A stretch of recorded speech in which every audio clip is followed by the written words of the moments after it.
has broken off from the search and rescue effort and is following the Steve Irwin. Why now they are following us? We're not so sure.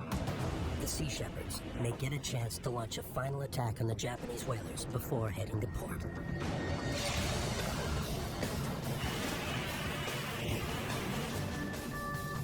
I don't know what their intentions are, so I'll go back and check out and see which one it is.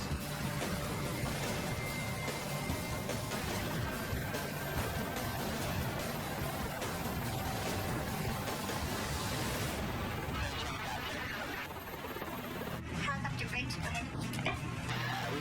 Confirmation on the Yushin Maru number 3. There is a harpoon in the harpoon gun, and the harpoon gun is uncovered. Roger, harpoon gun uncovered. Stopping to launch a small boat attack could deplete the Sea Shepherds' already low fuel reserves. You want to put the boats in? Paul deems the launch worth the risk to their dwindling fuel supplies. Driving surprise on the end of the first leg. You're going to have to over. Next thing you're on your wetsuit, chasing you up. Leading deckhand Andy Perry and his fiancée Molly Kendall will be on the Delta boat for this attack. I'm excited because there's no way that these guys are involved in a search. They've just been trailing us.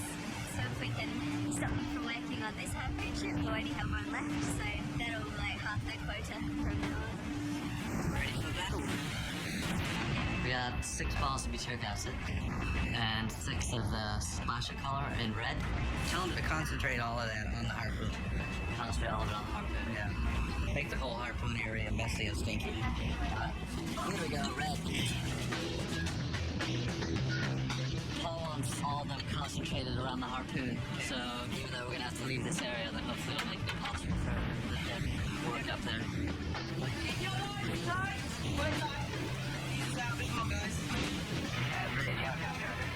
Helicopter bridge, go ahead. They're making ready to ship. 9 people on deck. Deploying jets, and they have boarding countermeasures on the starboard side now. They've got the floats, and it looks like some kind of colored sticks. It appears the Japanese whalers have set up new defenses to protect their deck from small boat attacks. From what I saw from the cockpit, there's no way you can mess with them without seriously risking your life. They're definitely organized. They put some thought into this. We don't retreat. We don't surrender.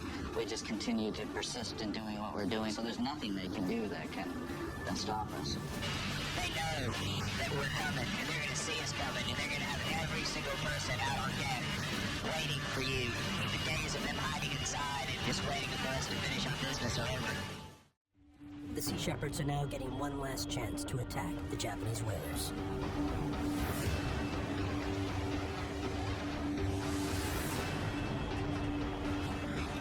What's the problem? Nothing, we're just getting it.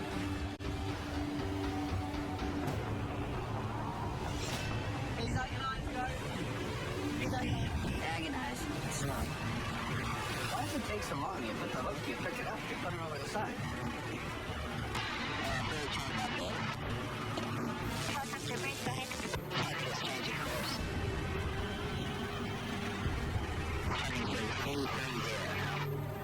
Yeah, I got it. I'm there.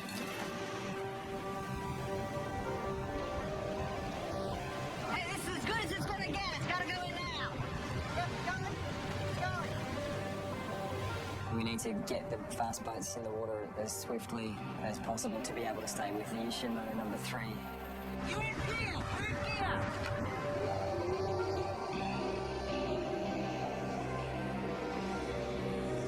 She's in the water. In the water, Richard.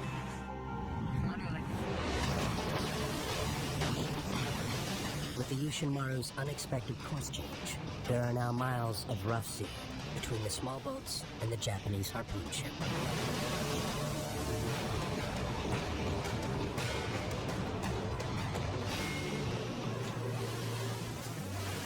The Yushin Maru is definitely running. How far are they from the boat, do you think, now? 10 miles out. Our boats are 10 miles out, so not too far away. They may still be able to make it, right?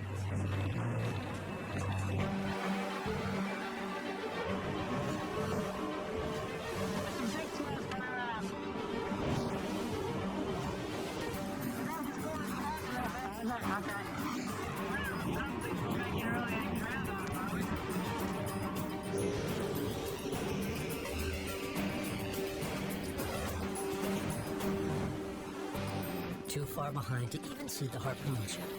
The small boats rely on Chris and the helicopter to lead them to the target.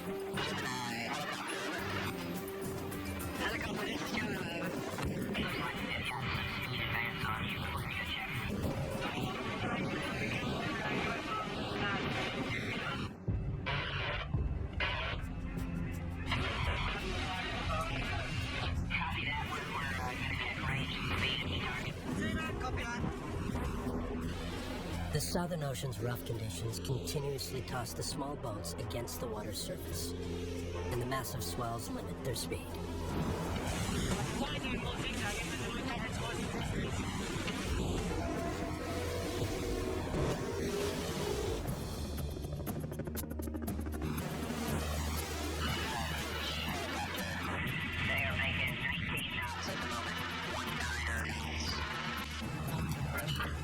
Harpoon vessels are extremely maneuverable. They're also very fast. It's a sight to behold a big ship like that just deciding it wants to go in the other direction, and the Delta and the Gemini not being able to keep up. They're not gaining on them and turn around.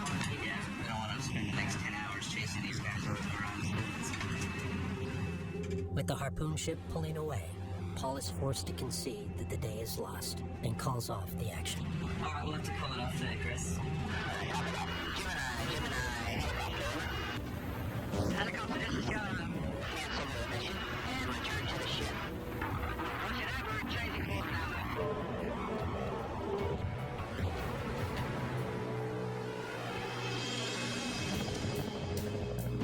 In the time that it took me to fly back to the small boats, the weather had already kind of turned a bit foggy and misty.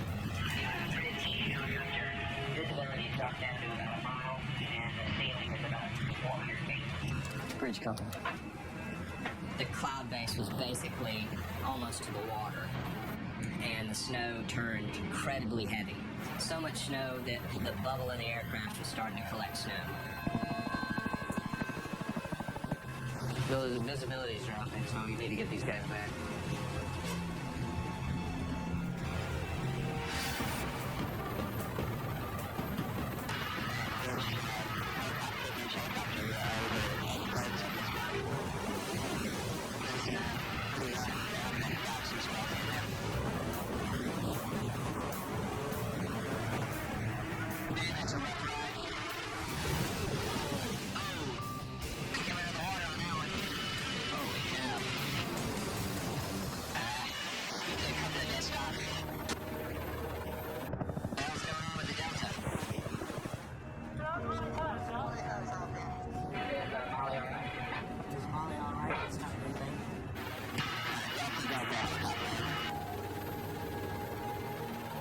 Delta bridge, yeah, Delta.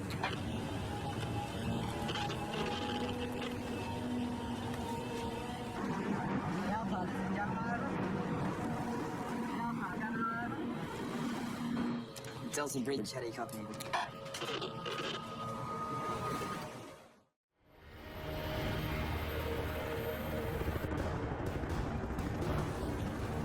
Crew member Molly Kendall has been injured aboard the Delta.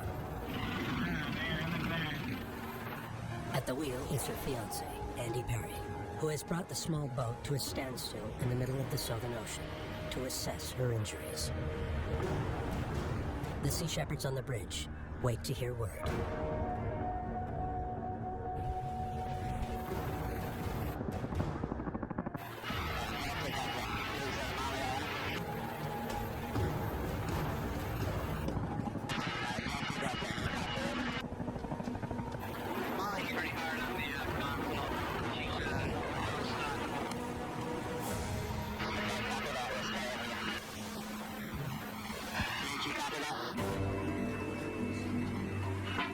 Bridge company.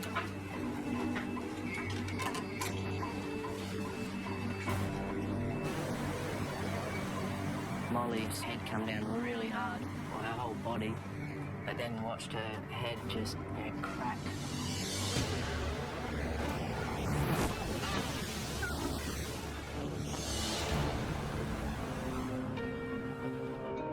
The ship's doctor, Marin Redenbach, preps the necessary supplies for an injury at sea. Being a doctor on the ship is quite different from being a doctor on land.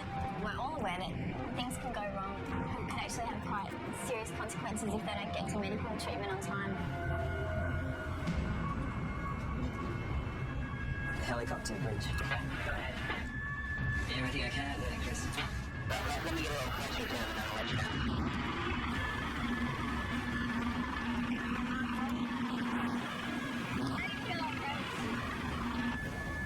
I just had to stop the boat, which is not a great thing because you could get side onto a big wave and just get flipped.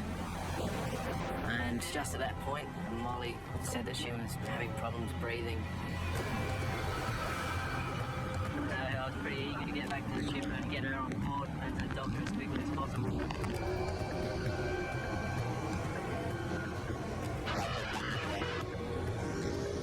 Finally, the Delta resumes speed and races back to the Steve Irwin. On the bridge, we're standing by for Molly.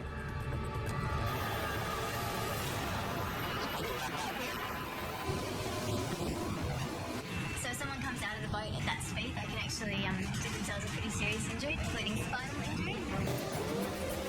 She's in the back, I can't see her, I can't communicate with her, I can't do anything. So that's hard not really knowing what's going on. Part of me just wants to comfort her and see how she's going. And it's my most horrifying moment on this campaign.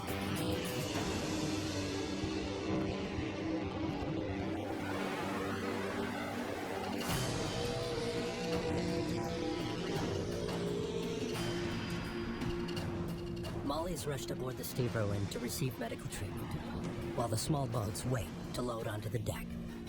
When I first saw her, I was quite concerned to make sure that she didn't have a little fracture of the jaw.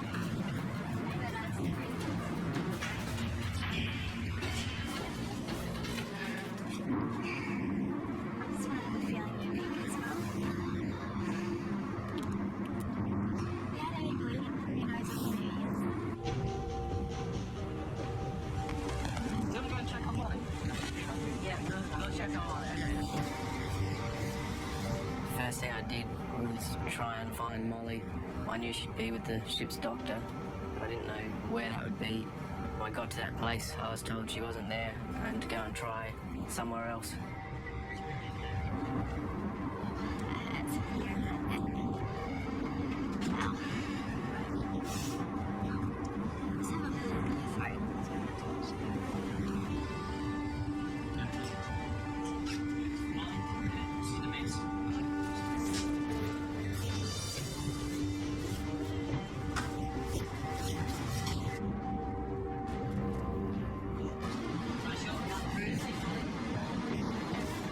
See any crew hurt, it's going to be bad enough, but to have that crew be the person that you love, it's gut-wrenching.